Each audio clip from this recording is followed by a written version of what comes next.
मुर्शिदाबाद के नवदा में काली पूजा जुलूस के दौरान गोली चलने से घायल हुए दिंटू विश्वास की स्थिति अब स्थिर है।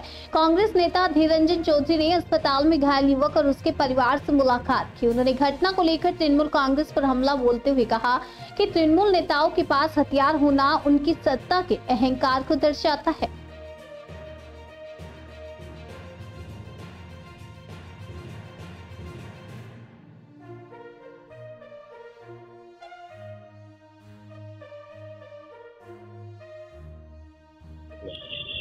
আমি কালকে রাতেও এখানে আসবো বলে ঠিক করেছিলাম। তো আমাদের পার্টির একজন গাবাই বলে এখানটাই নওদায় আমাদের পার্টির কাজকর্ম করে, তাকে পাঠিয়েছিলাম। তখন যে আহত হয়েছে সে অপারেশন থিয়েটারে ছিল, তাহলে কালকে রাতে আর আসার সুযোগ হয়নি। আজকে এলাম, এখনো পর্যন্ত শুয়ে আছে, ঘুমিয়ে আছে। যাও, তাদের পরিবারের লোকরা আছে, তাদের সঙ্গে কথা বললাম। তারা বললো যে মানে আর বিপদের বাইরে আছে, এরকম বললো আর কি। তবে যে চিকিৎসা করছেন ডাক্তার, ইচ্ছা আছে তার সঙ্গে আবার কথা বলার। তো আপাতদৃষ্টিতে মনে হয়েছে যে বিপদের বাইরে আছে, মানে অন্তত বেঁচে আছে এটুকু স্পষ্ট হলো, মানে আমার জ্ঞানে আর কি।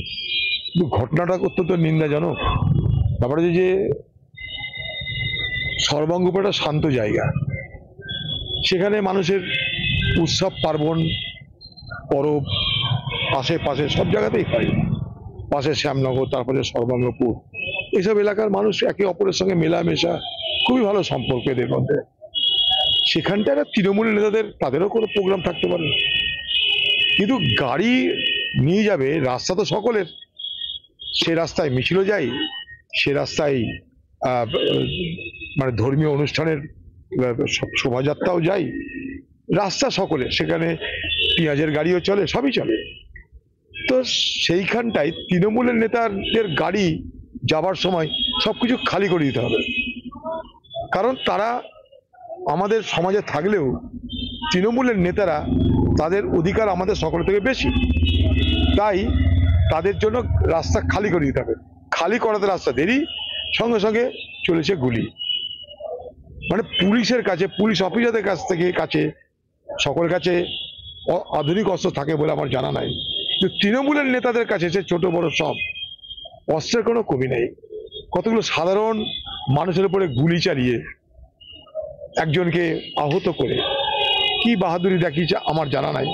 কিন্তু আমি প্রশাসনকে বলতে চাই, কালকেও বলেছি, যে যারা দোষী, যারা অপরাধী, তাদেরকে যেন গ্রেপ্তার করা হয় এবং তাদেরকে যথাযোগ্য শাস্তি দেওয়া হয়। এবং পাশাপাশি সেইখানকার সব ধর্মের মানুষ, সব বর্ণের মানুষ, সব সম্প্রদায়ের মানুষের কাছে আমার একটাই বক্তব্য থাকবে, যে এই ঘটনাকে নিয়ে আমরা যেন খামোখা সাম্প্রদায়িক উত্তেজনার শিকার না হই, কারণ সাম্প্রদায়িক উত্তেজনা তৈরিরও চেষ্টা হতে পারে। আমরা যেন বিষয়টাকে একটা অপরাধ হিসাবে দেখি এবং অপরাধীর বিরুদ্ধে আমরা যেন আমাদের কথা বা আমাদের প্রতিবাদ করতে থাকি।